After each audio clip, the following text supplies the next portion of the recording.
আসসালামু আলাইকুম প্রিয় শিক্ষার্থীরা, আজকে আমরা একটি গুরুত্বপূর্ণ প্রশ্ন পড়ব। তো এই প্রশ্নটা আসলে খুবই বড়, তবে সহজ। খুবই বড় কিন্তু সহজ। তবে পরীক্ষায় যদি মার্কটা কম থাকে, ঠিক আছে, তাহলে আসলে খুবই খারাপ লাগে। কারণ এইটা যে প্রশ্ন, সেই প্রশ্ন অনুযায়ী আসলে এটা মার্ক দেওয়া লাগে কমপক্ষে 7। 10 দিলে ভালো হয়, কিন্তু কমপক্ষে 7 মার্ক না দিলে আসলে পুরাই লস। ঠিক আছে। তো এই যে তাপগতীয় বিভব বা অপেক্ষক থেকে ম্যাক্সওয়েলের যে তাপগতীয় যে 4টি সম্পর্ক প্রতিপাদন করব, তো এটি 4টা সম্পর্ক প্রতিপাদন যদি আসে তাহলে কিন্তু অনেক বড় হবে উত্তরটা। ঠিক আছে। তবে অনেক সময় মাঝে মধ্যে বলে যে তাপগতীয় বিভব বা অপেক্ষক হতে ম্যাক্সওয়েলের দ্বিতীয় সূত্র, তৃতীয় সূত্র যে কোনো দুইটা আসে, বা অথবা থাকে চতুর্থ বা তৃতীয়টা আসে, মানে যে কোনো দুইটা আসতে পারে। ঠিক আছে। আবার খ বিভাগে দেখা যায় আবার শুধু একটাই আসলো, যে তাপগতীয় বিভব বা অপেক্ষক হতে ম্যাক্সওয়েলের দ্বিতীয় সূত্রটি প্রতিপাদন করো সাপোজ। তো এইভাবে আপনাকে এই প্রশ্নটা কিন্তু খ বিভাগও দিতে পারো, ঘ বিভাগে দিতে পারে। কারণ খ বিভাগে দিলে একটা সম্পর্ক চাইলো, আর যদি ঘ বিভাগে চায় তাহলে দেখা গেছে আপনার কমপক্ষে দুইটা সম্পর্ক চাবে। ঠিক আছে। আবার কখনো কখনো ওই 4টা সম্পর্ক চেয়ে বসে। ঠিক আছে। তো আপনাদের এখন কোনটা চায় সেটা বলতে পারি না, কিন্তু আপনারা 4টা সম্পর্ক শিখে ফেলবেন। আশা করি আপনাদের কাজে লাগবে, পরীক্ষা যেভাবে আসুক দিতে পারবেন। তো আমরা এখন শুরু করতেছি। তো এই তাপগতীয় বিভব বা অপেক্ষকতে আমরা ম্যাক্সওয়েলের 4টি সমীকরণ প্রতিপাদন করব। তাহলে তাপগতীয় বিভবের ভিতরে 1 নম্বর একটা বিভব বা অপেক্ষক হলো অন্তর্নিহিত শক্তি। এটা হলো তাপগতীয় একটা অপেক্ষক। তো এইটা থেকে আমরা একটা সূত্র ম্যাক্সওয়েলের প্রতিপাদন করব সম্পর্ক। তো একটা হলো অন্তস্থ শক্তি ইউ। ঠিক আছে। তাপগতিবিদ্যার প্রথম সূত্রানুসারে, তাপগতিবিদ্যার প্রথম সূত্রটা কি? ডিকিউ সমান সমান ডিইউ প্লাস ডিডাব্লিউ। এটা আপনারা একেবারে তাপগতিবিদ্যার প্রথম সূত্র অধ্যায় থেকে পড়ে আসছে। আচ্ছা, এখন আমরা কি করতেছি, যেহেতু আমরা অন্তস্থ শক্তি থেকে নির্ণয় করব, তাহলে আমরা কি করব? অন্তস্থ শক্তি এটার ভিতরে কোনটা? এই ইউটা হলো অন্তস্থ শক্তি, তাই না? এটা হলো কাজ, এটা কিউটা হলো তাপ। ঠিক আছে। তাহলে এটা হলো কিউটা হলো তাপ, ইউটা হলো অন্তস্থ শক্তি, আর ডব্লিউটা হলো কাজ। তো আমরা অন্তস্থ শক্তি যেহেতু ইউ নিয়ে কাজ, ইউ থেকে আমরা যেহেতু সম্পর্ক প্রতিপাদন করবো প্রথমটা, তাহলে আমরা কি করলাম? এই ইউটাকে আমরা এই সাইডে নিয়ে আসলাম। খেয়াল করেন, এটা নিয়ে আসলে তাহলে ডি কিউটা এখানে দিয়ে দিলাম।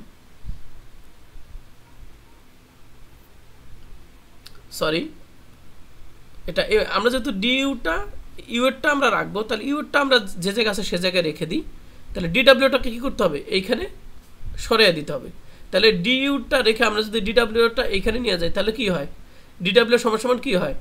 ডি কিউ মাইনাস, এই সাইডে গেলে ডিডাব্লিউটা মাইনাস হবে। ঠিক আছে। তাহলে ডি ইউ সমান সমান কত? ডি কিউ মাইনাস ডিডাব্লিউ সাইডে গেলে মাইনাস ডিডব্লিউ হয়। আশা করি বুঝতে পারছেন।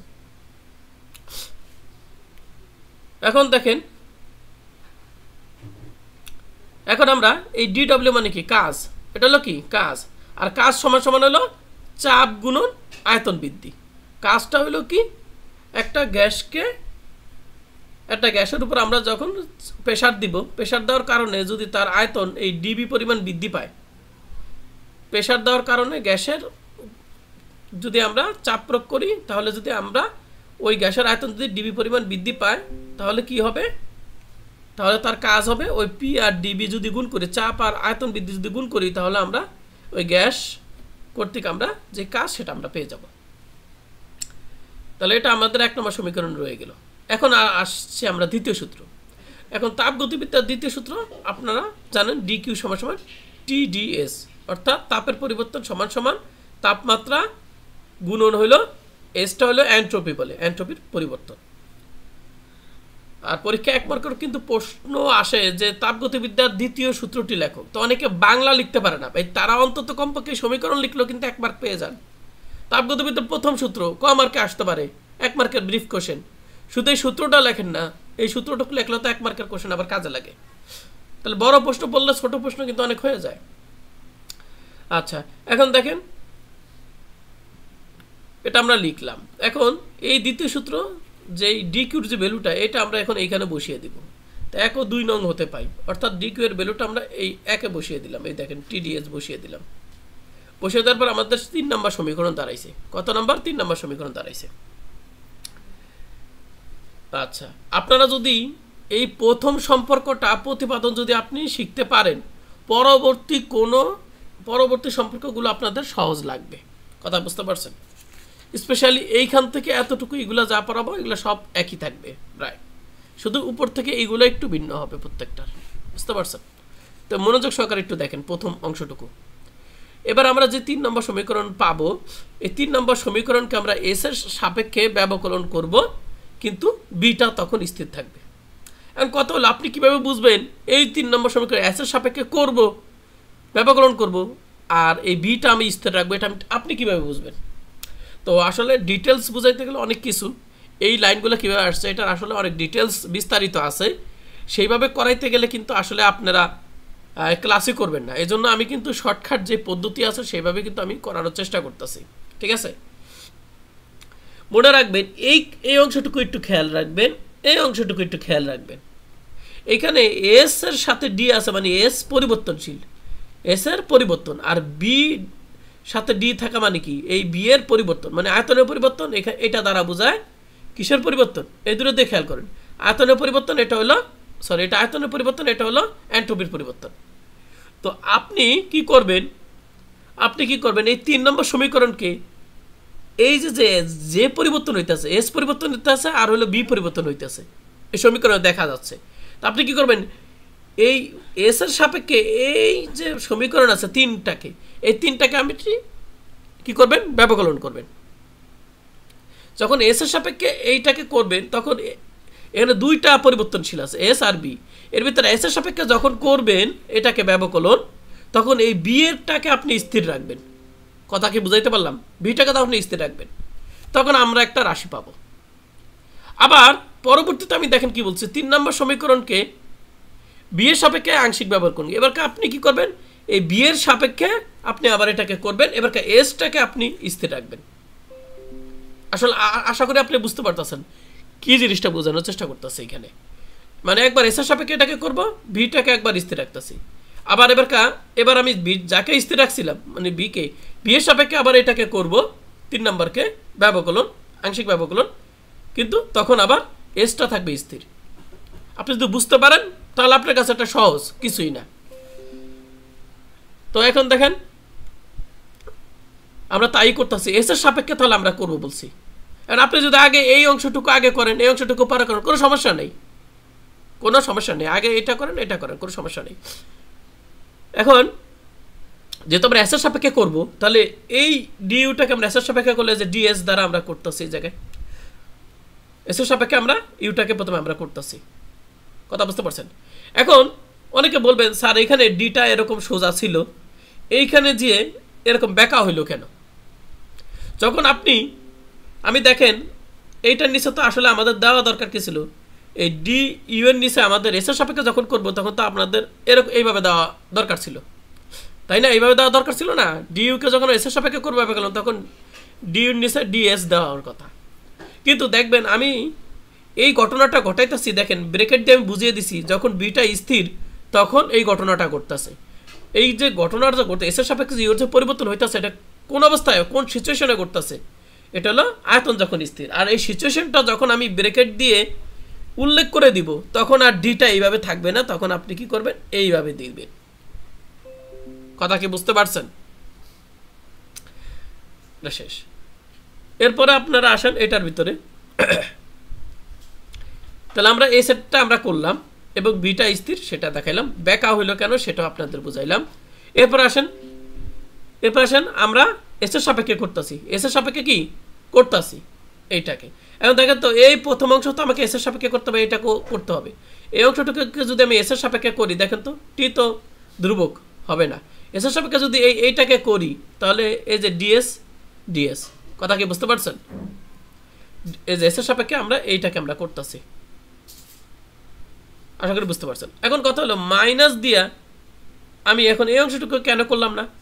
কারণ বিটা হলো স্থির, বিটা হলো কি স্থির, তাহলে বি এর স্থির মানে কি? বি স্থির থাকবে, অর্থাৎ বি এর কোনো পরিবর্তন হবে না।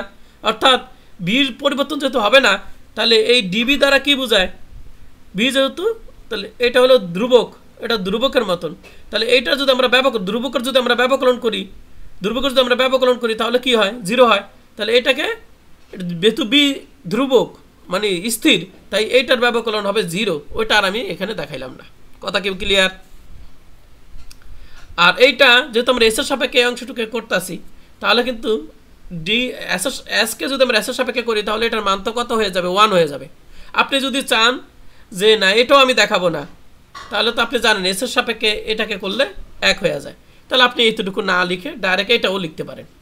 কথা কি বুঝতে পারছেন? আমি সব রকম ডিটেলসও বুঝাইতেছি, আপনি পরীক্ষার হলে সংক্ষেপেও যেটা করতে পারেন সেটাও বুঝিয়ে দিচ্ছি। তাহলে এই সমীকরণটা কীভাবে আসলে আপনি আশা করি বুঝতে পারছেন। এবার দেখেন এইখানে যা করছে এইখানে আমরা তাই করব। শুধু এবারকে আমরা এইখানে এস এর সাপেক্ষে করছিলাম, এবার আমরা বি এর সাপেক্ষে করব। বি এর সাপেক্ষে করবো, এসটাকে স্থির রাখবো। কাকে করব? এটাকে করব। তাহলে এবার ডি ইউর নিচে এখানে আনছিলাম এস এর সাপেক্ষে করার কারণে এস ছিল। এবার আসবে কি বলেন তো, যদি এবার আমরা বি এর সাপেক্ষে করবো তাহলে এবার নিশ্চয়ই ডিবি আসবে। বি দিয়ে যখন করছে তখন এস স্থির ছিল, তাহলে এবার ব্রেকেট দিয়ে আমরা ওই এসটা উল্লেখ করে দিব। বুঝতে পারছেন? আর যেহেতু আমরা বি এর সাপেক্ষে করতেছি তাহলে দেখেন তো এখানে বি আছে কোনটা, এইটা না এইটা আছে।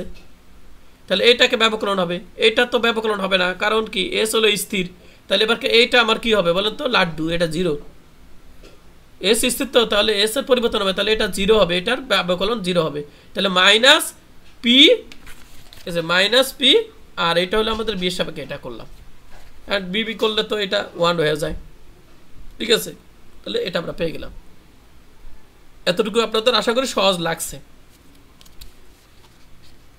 এবার লিখবেন আপনারা কি, এই যে আমরা যাকে যে করতেছি, এই যে ডিইউটাকে যে আমরা করতেছি, এই ডিইউটাকে একবার আমরা এস এর সাপেক্ষে করতেছি, একবার আমরা এস কে সাপেক্ষে করতেছি, বি কে স্থির রাখছি, একবার বি এর সাপেক্ষে আবার এই ডিইউটাকে করতেছি, এসটা স্থির। কথা কি বুঝতে পারছেন? তাহলে এই ডিইউটাকে আমরা একবার এস এর সাপেক্ষে, একবার কিন্তু বি এর সাপেক্ষে করতেছি, দুইবারই একবার এস এর সাপেক্ষে, একবার বি এর সাপেক্ষে করতেছি। এজন্য এই ডিইউটা একটা হলো পূর্ণ ব্যবকলন, ডিইউটা হলো কি পূর্ণ ব্যবকলন যোগ্য। যেহেতু ডিইউটা পূর্ণ ব্যবকলন যোগ্য, তাহলে আমাদের এখন কি করতে হবে? এইখানে কিন্তু সবাই অনেকই ভুল করে, এই জায়গাটাই ভুল করে, বা এই জিনিসটা কঠিন লাগে। এই জিনিসটা আসলে কঠিন লাগার কিছুই নেই।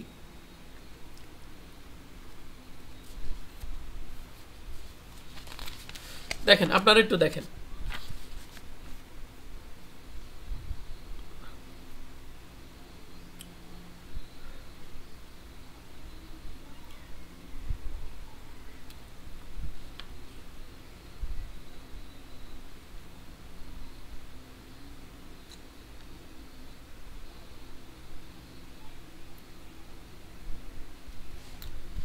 এই যে আমরা এইখানে দেখেন ডিইউ ডিএসবি, এই অংশটুকু দেখেন তো চেনা চেনা লাগে কিনা। এই অংশটুকু কোথায় পাইছি? এই অংশটুকু আপনারা কি করবেন, এই অংশটুকু লিখবেন প্রথমে। কোথা থেকে লিখবেন?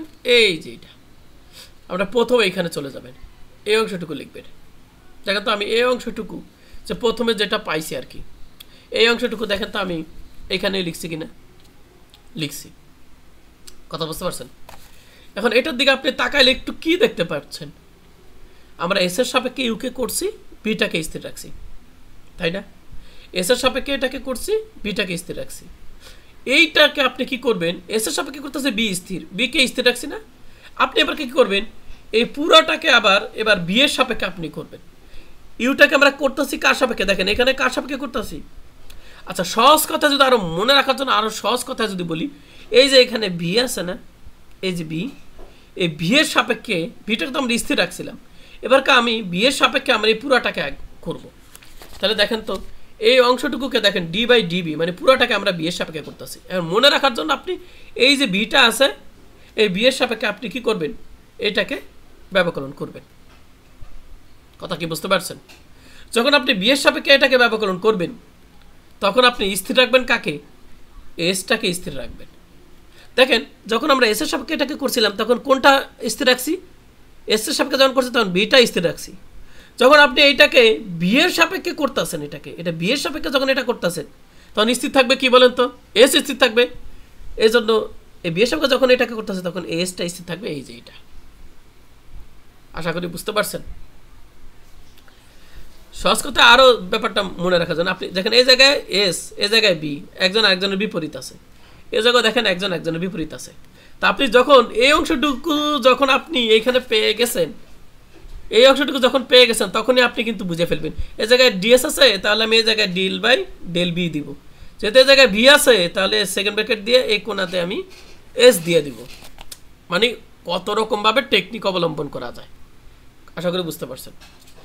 এবার আসেন এইটাকে আমি এইখানে ধরে নিয়ে আসলাম, এই যে অংশটুকু এইখানে নিয়ে আসলাম, কথা বুঝতে পারছেন। তা দেখেন এবারকে এইটা আমি নিয়ে আসলাম এখানে, আনার পরে এবারকেই বলেন এখানে যেহেতু ভি আছে, এখানে যেহেতু ভি আছে, তাহলে আমি এবারকে ব্যবকলন করবো কার সাথে, ডেল বাই ডি এস এর সাপেক্ষে করবো। আর এই কোণার ভিতরে এস আছে, এই জায়গায় আমি বি দিব। মানে টেকনিক আর কি, মানে কীভাবে মনে রাখবেন, ঠিক আছে। তাহলে আপনাদের কাহিনী শেষ। টেকনিক অবলম্বন করলে খুবই সহজ। এবার দেখেন এই যে ভ্যালুটুকু ছিল কত ভাই, এটা একটা ভ্যালু তো ছিল, কত ছিল, এটার ভ্যালুটা ছিল হলো টি ছিল, টি। আমি কি করছি, সুন্দর করে এটা টি বসিয়ে দিছি, একেবারে সিম্পল। এইটা আমাদের কি ছিল, এই যে এইটা ছিল আমাদের মাইনাস পি না, এই যে মাইনাস পি ছিল না, তাহলে এইটা আমি এখন পি বসিয়ে দিলাম, আর এই যে মাইনাসটা একবার বাইরে নিয়ে নিলাম, হয়ে গেছে ম্যাক্সওয়েলের তাপগতীয় চতুর্থ সম্পর্ক। আমি কিন্তু শুরু করেছি চতুর্থ সম্পর্ক দিয়ে, কথা কি বুঝতে পারছেন। এখন অনেকে, আমি যেহেতু প্রথমটাই সম্পর্ক প্রতিপাদন করতেছি, অনেকে ভাববেন যে এইটাই মনে প্রথম সম্পর্ক, এবং এইটা কিন্তু আপনাকে মুখস্থ করে রাখতে হবে। যদি রাখতে পারেন তাহলে ভালো, কারণ আপনি নইলে নিজেই বুঝবেন না আপনি যে কোনটা করতেছেন। বা আপনাকে এইটা মনে রাখতে হবে, অন্তর্নিহিত শক্তি থেকে যেই সম্পর্কটা আমরা পাবো সেইটা হবে সবসময় ম্যাক্সওয়েলের চতুর্থ সম্পর্ক। এইভাবে আপনাকে মাথায় মনে রাখতে হবে, কারণ পরীক্ষা আপনি হঠাৎ করে বললো যে চতুর্থ সম্পর্কটি প্রতিপাদন করো, এখন আপনি তো চতুর্থ পারেন, সব কিছু পারেন, কিন্তু আপনি চতুর্থ সম্পর্ক জানি কোনটা সেটাই তো বুঝতেছি না, কারণ সবগুলো তো একই রকম থাকবে, অনেকটা একই রকম থাকবে, তখন আপনি পারবেন না। কিন্তু আপনাকে যদি এইটা মনে থাকে যে না, চতুর্থ সম্পর্ক হইল অন্তর্নিহিত শক্তি থেকে, অন্তর্নিহিত শক্তি থেকে যেই সমীকরণটা পাই ওটাই হলো অন্তর্নিহিত শক্তি, সরি ম্যাক্সওয়েলের তাপগতীয় চতুর্থ সম্পর্ক, ঠিক আছে। যে তাপগতীয় চতুর্থ সম্পর্ক কোনটা, অন্তস্থ শক্তি থেকে যেটা পাই সেটা। তখন আপনি কি করবেন, অন্তস্থ শক্তি, তখন আপনার মনে পড়বে যে এইটা এইখান থেকে শুরু হবে। আশা করে বুঝাইতে পারছি আপনাকে। এবার দেখেন পরের গুলা ধাপা ধাপ হয়ে যাবে, কোনো কথা নাই। এখন শুধু 10 মিনিটে বাকি তিনটা শিখবেন, একটাই 17 মিনিট লাগছে, বাকিগুলা শিখবেন। আর সহজ পানি, হোলোমোজের মুক্ত শক্তি F ইকুয়াল টু ইউটিএস, এটা আপনারা আগে থেকে জানেন, সপ্তম অধ্যায়ে দেখেছেন। F ইকুয়াল টু, সপ্তম অধ্যায় এই অধ্যায়ে তো আপনারা দেখেছেন যে হোলোমোজের মুক্ত শক্তি কাকে বলে, F সমান ইউটিএস। এখন এটাকে আমরা কি করব, ব্যবকলন করব। কি করব, ব্যবকলন। ব্যবকলন মানে কি, যে ডি ওই পক্ষে দেওয়া মানে হলো ব্যবকলন করা। তাহলে এটা হলো ডি এফকে ব্যবকলন করতেছে, এটাকে ব্যবকলন করতেছে।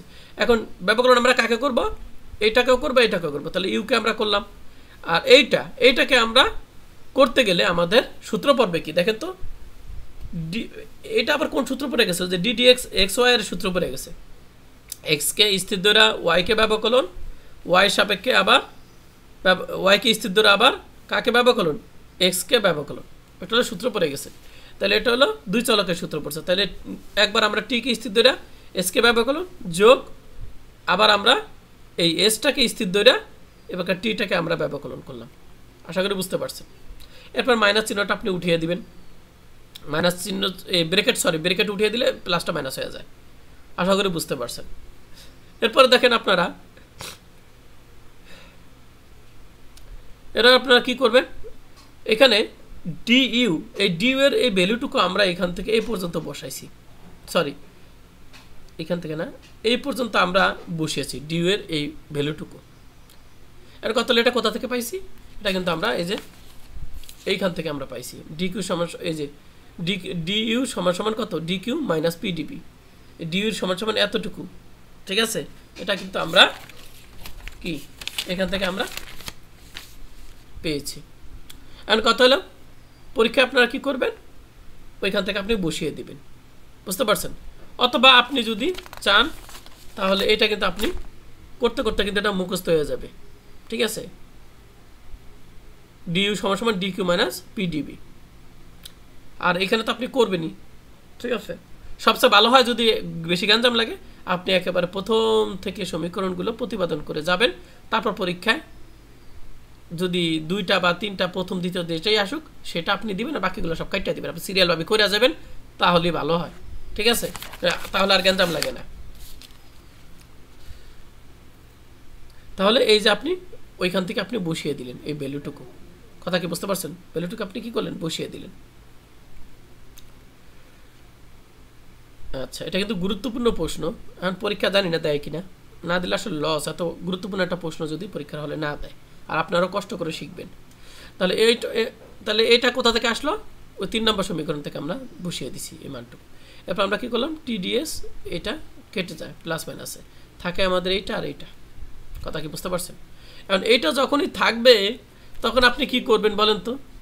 এটা এখন হয়ে গেছে কোনটার মতন, এখন সব আগের মতন।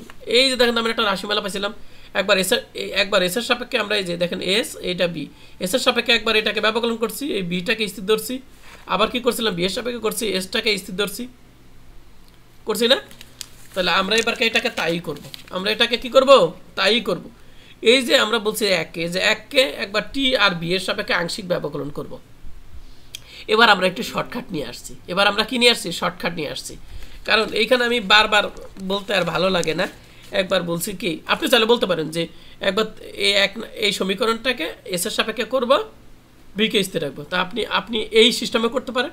আবার বলতে পারেন এইটাকে বিকে স্থির রেখে এস এর সাপেক্ষে যায় আমরা কি করছি, বিকে সাপেক্ষে করে বি এর সাপেক্ষে আমরা করে এসকে স্থির রাখছি, সেভাবে আমরা করছিলাম। কিন্তু আমরা এই কথাগুলো বারবার লেখা না করে আমরা এইটাকে ডাইরেক্ট আমরা বলতেছি একবার এস এর সাপেক্ষে করবো, একবার বি এর সাপেক্ষে, মানে এস এর সাপেক্ষে করবো, বি এর সাপেক্ষে করবো, মানে শর্টকাট করার চেষ্টা করা আর কি, আর কিছুই না। আপনি চাইলে আপনি আগের মতনই ডিটেলস করতে পারেন। আমি কি করছি, এটাকে একটু শর্টকাট করার জন্য আমি তো জানি যে 1 নম্বর সমীকরণকে একবার বি এর সাপেক্ষে করবো, এবার কার সাপেক্ষে করবো, টি এর সাপেক্ষে করবো। দেখেন আমি কিন্তু মুখস্থ করি না যে ভি আর টি, মুখস্থ রাখিনি, আমাকে দেখেই বোঝা যাচ্ছে ভি আর টি এর সাপেক্ষে হবে। তাহলে আমরা কি করব, এই 1 নম্বর সমীকরণকে আমরা লিখব ভি আর টি এর সাপেক্ষে ব্যবকলন করব। কথা কি বুঝতে পারছেন? এখন দেখেন আপনি এখন কোনটা সাপেক্ষে করবেন। আপনি যদি প্রথমে যদি টি এর সাপেক্ষে করেন, সাপোজ টি এর সাপেক্ষে করলেন, ঠিক আছে, টি এর সাপেক্ষে করেন, তাহলে কি হবে দেখেন, আমি কিন্তু এই অংশটাকে কিন্তু আগে কিন্তু আমি ডিটেলস করছি, এখন কিন্তু আর ডিটেলস করতেছি না, এখানে কিন্তু সংক্ষেপে নিয়ে আসছি। এখানে ডাইরেক্ট আমি এস আর বি দুইটার সাপেক্ষে আমি এক লাইনই বলে দিয়ে দিচ্ছি যে বি আর টি এর সাপেক্ষে ব্যবকলন করি, যাতে আমার বারবার দুইবার না লেখা লাগে। কথা কি বুঝতে পারছেন? আর আপনি চাইলে আগের মতন কিন্তু করতে পারেন, আমি বারবার বলতেছি, কিন্তু আপনার কাছে এটা কিন্তু নতুন মনে হইতে পারে যে আগেরটার সাথে মিল নেই, আপনি চাইলে এরকম ভাঙাও করতে পারেন। তাহলে আমরা প্রথমে যদি টি এর সাপেক্ষে করি, টি এর সাপেক্ষে যদি করি তাহলে কি হবে, টি এর সাপেক্ষে করলে দেখেন তো এইখানে তো টি নাই, তাহলে এটা তো 0 হয়ে যাবে, এটা 0, আর এটাকে আমরা এই যে টি এর সাপেক্ষে করতে হবে, টি এর সাপেক্ষে করবো। তাহলে আপনাকে এইটা আপনাদের লেখা দরকার নেই, এটাও আপনাদের লেখা দরকার নেই, শেষ। সংক্ষেপে একবার বানিয়ে দিচ্ছি। টি এর সাপেক্ষে যখন করবেন, দেখেন তো এটাকে টি এর সাপেক্ষে যে করলাম, যখন আপনি এটাকে টি এর সাপেক্ষে করবেন তখন কি হবে, এই বিটা স্থির হবে। কথা বুঝতে পারছেন? তারপর সমান সমান এখানে টি নাই, তাহলে এটা তো পুরোটা 0 হবে, এখানে টি নাই তো 0 হবে, মাইনাস, এই যে মাইনাস। দেখেন তো এইটাকে যদি আমি টি এর সাপেক্ষে করি তাহলে কি হবে, টি এর সাপেক্ষে এটাকে করলে টি এর সাপেক্ষে টি করলে কত হয়, কাটাকাটি করলে 1 হয়ে যায়, বুঝতে পারছেন? যে ডিটিকে যদি আমরা টি এর সাপেক্ষে করি তাহলে এটা কি 0 কত হয়ে যায়, সরি 1 হয়ে যায়, তো 1 দিয়ে এস গুণ করলে এস হয়ে যায়, ডিসি সহজ করে। এবার একই রকম এবং দিয়ে আপনি কি করতে পারেন, এবং লিখে আপনি কি করতে পারেন, এবং দিয়ে আপনি এটা লিখতে পারেন। এটা কীভাবে বুঝবেন, আপনি টি এর সাপেক্ষে করছেন, এবার আপনি কি এর সাপেক্ষে বি এর সাপেক্ষে করবেন, টি এর সাপেক্ষে যেহেতু করে এটা পাইছেন, এবার করবেন কি বি এর সাপেক্ষে, তো এটাকে বি এর সাপেক্ষে করলাম, তো যেহেতু বি এর সাপেক্ষে করছেন, তাহলে টিটা এবার স্থির হবে। আচ্ছা, এবার আপনি বি এর সাপেক্ষে করতেছেন, এটাকে সবটা কিন্তু বি এর সাপেক্ষে করবেন, তাহলে যে মাইনাস পি, আর বি এর সাপেক্ষে যখন ডিবি রে করবেন তাহলে যে ডিবি কি 1 হয়ে যায়, তাহলে 1 আর লেখা লাগে না, মাইনাস, আর এইখানে যেহেতু বি নাই তাহলে এটা তো 0 হয়ে যাবে, তাহলে এটা আর লিখিই নেই। কি এবারকার সহজ লাগতেছে? আর এই লাইন আপনাদের লেখা দরকার নেই। আর কি করবো ভাই আপনাদের সহজ করার জন্য। এবারকে আমরা কি বলছি ডিএফ একটা পূর্ণ ব্যবকলনী আগের বারও কিন্তু বলছিলাম আমরা ডিইউটা পূর্ণ ব্যবকলনী এই যে এটাকে পূর্ণ ব্যবকলনী পড়ছিলাম মনে আছে যে ডিইউটা পূর্ণ ব্যবকলনী আর এবার আমরা বলবো কাকে এবারকে আমরা বলবো এই যে ডিএফ যাকে আমরা এতক্ষণ যাবত ব্যবকলন করলাম অন্তর্করণ করলাম এই ডিএফটা হলো পূর্ণ ব্যবকলনী তাই পূর্ণ ব্যবকলনীর এই অংশটুকু আমি বলছিলাম কি টেকনিকে করতে টেকনিকটা কি প্রথমে আপনাকে এই যে এইটা এই চান্দুটাকে আপনি কি করবেন উঠাইবেন এই যে উঠাইলেন উঠে বলছে এখানে টি থাকলে এখানে কি হবে ভাই এখানে হবে বিপরীত চলকটা যেমন আমি এই যে টিটা আছে ঠিক আছে তাহলে আরেকটা চলক আমার কাছে টি আর বি আমার দুইটাই তো চলক তাহলে এখানে যদি টি থাকে এখানে একটা বি এর সাপেক্ষে করবেন কথা বুঝতে পারছেন আর এখানে বি থাকলে এটার বিপরীত কোনটা টি মানে আপনাদের মনে রাখার জন্য বলতেছে কিন্তু টি থাকলে ডেল টি থাকলে ডেল বি আর এখানে বি থাকলে এখানে টি শেষ এখন পরীক্ষার আগে এর থেকে আর শর্টকাট কি বুঝাবো এরপরে যে এটা বলছে আপনাদের উঠাইতে এই যে এটা উঠাইছি এটা যখন আপনি উঠাইবেন প্রথমে কিন্তু এইটা লিখবেন লেখার পর আপনি এখানে ডিবি আছে এখানে ডেল বাই ডেল টি দিয়ে দিবেন মানে যে ডেল বাই ডেল বি আছে না ডেল বাই ডেল বি আছে না আপনি ডেল বাই ডেল টি দিয়ে দিবেন আর এখানে টি আছে না এখানে বি দিয়ে দিবেন শেষ এরপর দেখেন এইটার একটা ভ্যালু আছে এটার ভ্যালুটা কত আছে মাইনাস এস আছে আপনি এই যে মাইনাস এসটা এখানে বসিয়ে দিলেন মাইনাস এসটা বসিয়ে দিলেন মাইনাসটা আমরা বাইরে লিখলাম আবার এটার মান কত আছে মাইনাস পি আছে এই যে মাইনাস পিটা যে পি আর মাইনাসটা আমরা বাইরে বসালাম আর দুই সাইডে যদি মাইনাস থাকে তাহলে আমরা বাদ দিয়ে দিলাম আর এক সাইডে থাকলে তো বাদ দেওয়া যাবে না ইয়া ম্যাক্সওয়েলের প্রথম সমীকরণ কথা কি বুঝতে পারছেন এবার আসেন এনথালপি এগুলো এবার আপনি নিজে নিজে এবার আসলে এই ক্লাসগুলো আমাদের আসলে করানোর দরকার নেই মানে আপনি নিজেই পারবেন তারপর করে দিচ্ছি এবার এনথালপি কিন্তু এগুলো কিন্তু আপনার মুখস্থ রাখতে হবে এই সময় সমান ইউ প্লাস পিবি এটা হলো কি এনথালপির সূত্র এখন তাহলে আপনি দেখেন যে ম্যাক্সওয়েলের প্রথম সূত্রটা কোনটা থেকে বের হয়েছে হলোমোজের মুক্ত শক্তি থেকে বের হয়ে গেছে আপনার কি ম্যাক্সওয়েলের প্রথম সূত্র এবার আমরা কি এনথালপি থেকে দেখেন আরেকটা সূত্র বের করব এই সময় সমান ইউ প্লাস পিবি এবার আমরা কি করলাম উপপক্ষে ব্যবকলন করলাম বুঝাই যাচ্ছে যে ডিএইচ তাহলে এইটাকে আমরা কি করলাম ব্যবকলন করব এখানে একটা লাইন কিন্তু আমি দেখাই নাই কারণ আপনি অলরেডি এই যে ডিইউ প্লাস ডিইউ পিবি ঠিক আছে এই আমি উপপক্ষে যে ব্যবকলন নিছি যে এটার আগে ব্যবকলন নিছি এটার আগে ব্যবকলন নিছি আর এই যে পিবি কিন্তু হলো একত্রিতভাবে এবং এই দুজনের আগেও কিন্তু আমি একটা ব্যবকলন নিছি এখন এটা তো ডিএস তো ডিএসি ডিইউ ডিইউই কিন্তু এটা আবার কোনটি সূত্র বলছে ইউ যে দুই চলকের যে সূত্র যেটা আমরা আগেও দেখছি একবার এক্স কে স্থির দ্বারা ওয়াই কে ব্যবকলন মানে একবার পি কে স্থির দ্বারা বি কে ব্যবকলন একবার বি কে স্থির দ্বারা পি কে ব্যবকলন কথা কি বুঝতে পারছেন এটা আগেও দেখছেন এই সূত্র ফেলাইছি এখন এইটা কিন্তু আমাদের বারবার লাগতেছে ভাই এই যে ডিইউ সমান সমান টিডিএস পিডিবি দেখেন এটা কিন্তু আমাদের বারবার লাগতেছে এটা কিন্তু আমি এই জায়গায় ডিইউ সমান সমান এটা বসাইছি একেবারে প্রথমে কিন্তু আমরা মুখস্থ করি প্রথমে কিন্তু আমরা কি করছিলাম এই যে ডিইউ সমান সমান ডিকিউ মাইনাস পিডিবি এই মানটা সরি এই যে ডিইউ সমান সমান টিডিএস পিডিবি এই মানটা কিন্তু আমরা এইখানে কিন্তু আমরা পেয়ে গেছি অলরেডি সরি এই যে মানটুকু আমরা কিন্তু অনেক আগে কিন্তু পেয়ে গেছি তাই না আচ্ছা তাহলে সেই মানটুকু কিন্তু আমাদের এই জায়গায় কাজে লাগছে এই জায়গায় কিন্তু বসে তবে বুঝতে পারতেছেন এইটা আপনার তো মুখস্থ করা রাখা দরকার ঠিক আছে এই মানটা মুখস্থ করা দরকার কারণ এই মানটা আমাদের এই জায়গায় হলোমোজেও কাজে লাগছে ঠিক আছে আর যদি পুরা প্রশ্ন আসে তাহলে তো আপনি প্রথমেই পেয়ে যাবেন ওইটা দেখে কপি কপি করে বসাইতে পারবেন তাহলে দেখেন এই ডিউর মানটা এটা আমরা জানি এটা আমরা এখানে কি করলাম ডিউর জায়গায় আমরা যে বসিয়ে দিলাম আমরা জানি সেটা বলে দিলাম এখানে আমরা বসিয়েও দিলাম ডিউর জায়গায় বসিয়ে দিলে কাটাকাটি হইলে আমাদের টিডিএস আর এখানে বিডিপি থাকে এখন বলেন তো এইটাকে আমরা কার কার সাপেক্ষে ব্যবকলন করবো বলেন তো ওই যে এই দুই অংশের দিকে তাকান এস আর পি এর সাপেক্ষে তারপর নিয়ম কি নিয়ম যে এইটা আমাদের লেখা দরকার নেই শর্টকাট শিখিয়ে দিছি আপনারা প্রথমে কার করবেন কার সাপেক্ষে যেমন এস এর সাপেক্ষে করতে পারেন বা পি এর সাপেক্ষে যেটাই করেন সমস্যা নেই পি দিয়ে শুরু করলে আগে এইটা পাবেন, এস দিয়ে শুরু করলে তারপর আপনার এইটা পাবেন।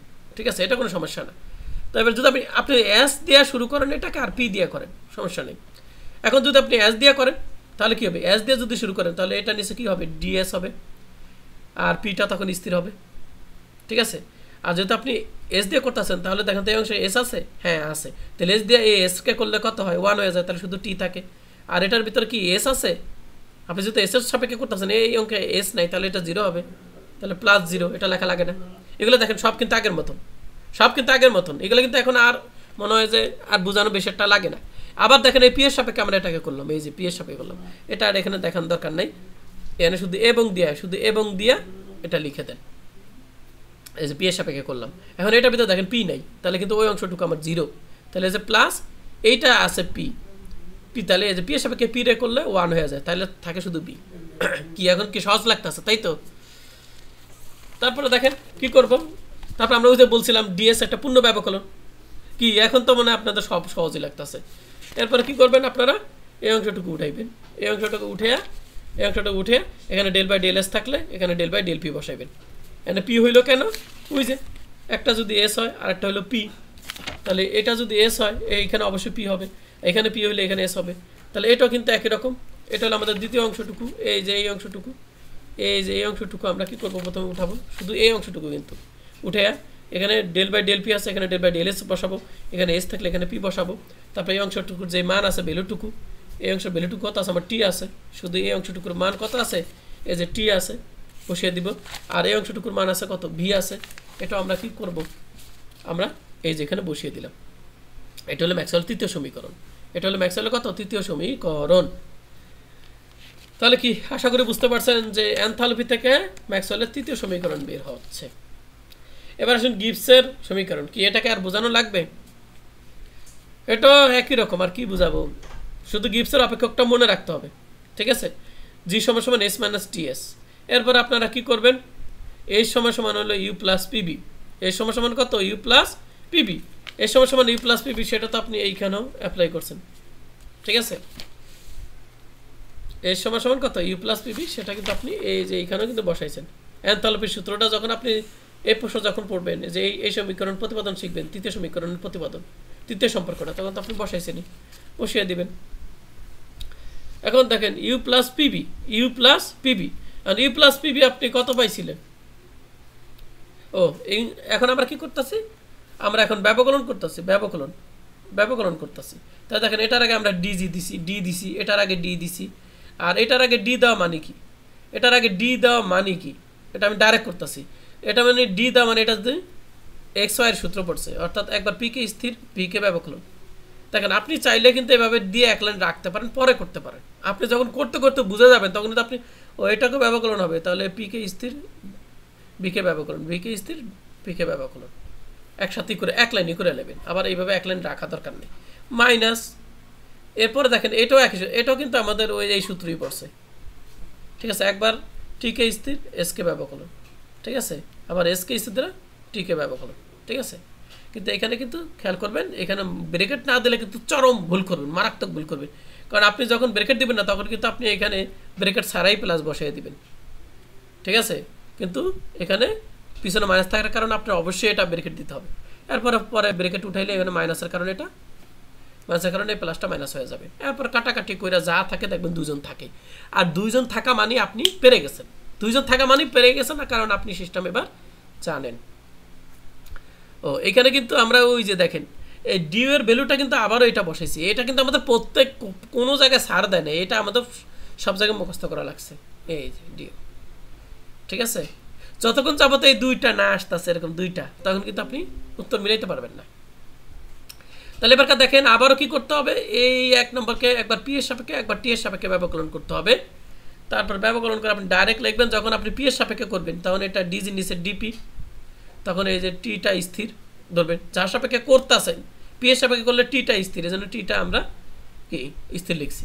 তাহলে পি এর সাপেক্ষে করলে দেখেন তো এই যে ভি, পি এর সাপেক্ষে করলে 1 হয়ে যায়, লেখা লাগে না। আর এখানে যেহেতু পি নাই তাহলে এটা 0 -0, যেটা আর এখানে -0 লেখা লাগে না।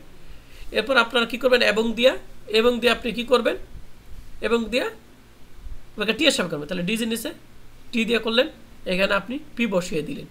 তারপরে এখানে যেহেতু টি নাই, তাহলে এটার ব্যবকলন হবে 0, তাহলে এই যে মাইনাস, তারপরে এটা আপনি টি এর সাপেক্ষে করতেছেন এস থাকবে, আর টি এস ডিটিকে টি এর সাপেক্ষে করলে 1 হয়ে যায়। হ্যাঁ, ঠিক আছে, তাহলে এটার 1 লেখা লাগে না। এরপর আপনি কি করবেন, এরপর কিন্তু আবার যে বলবেন যে ডিজি একটা কি পূর্ণ ব্যবকলনই, এই যে বলবেন। তারপর আপনি কি করবেন, এই অংশটুকু উঠাবেন, এই অংশটুকু এই যে উঠাইলাম, উঠে ডেল বাই ডেল পি থাকলে এখানে ডেল বাই ডেল টি হবে, পি থাকলে এখানে কি দিবেন, এই যে টি এর যেটা ডেল বাই ডেল টি দিবেন, এখানে টি থাকলে এখানে পি দিবেন। তারপর আপনি কোনটা উঠাইবেন, এই যে এই অংশটুকু উঠাইবেন, এই অংশটুকু উঠাইবেন। উঠানোর পরে আপনি এখানে ডেল বাই ডেল টি আছে, আপনি করবেন হলো কি পি এর সাপেক্ষে ডেল বাই ডেল পি, টি থাকলে পি এর সাপেক্ষে করবেন। এবার পি থাকলে এখানে টি বসাইবেন। তারপরে এইটার ভ্যালু আপনারা কত পাইলেন, বি পাইলেন একটু আগে পিছনে। আর জি এই যে এই অংশটুকুর ভ্যালু কত পাইলেন আমরা, মাইনাস এস পাইছি, তাহলে যে এস আর মাইনাসটা আমরা বাইরে লিখলাম। এই হলো তাপগতীয় দ্বিতীয় সম্পর্ক। ঠিক আছে, তো ক্লাসটা আপনাদের কেমন লাগলো অবশ্যই জানাবেন। ক্লাসটা অনেক বড়, ঠিক আছে, কিছু কিছু জায়গায় আপনাকে কিন্তু সতর্কতা অবলম্বন করতে হবে। সহজ কঠিন, কিন্তু আপনি যদি একটু সতর্ক থাকেন তাহলে কিন্তু আপনি পারবেন। সবাই ভালো থাকেন, সুস্থ থাকেন, আল্লাহ হাফেজ।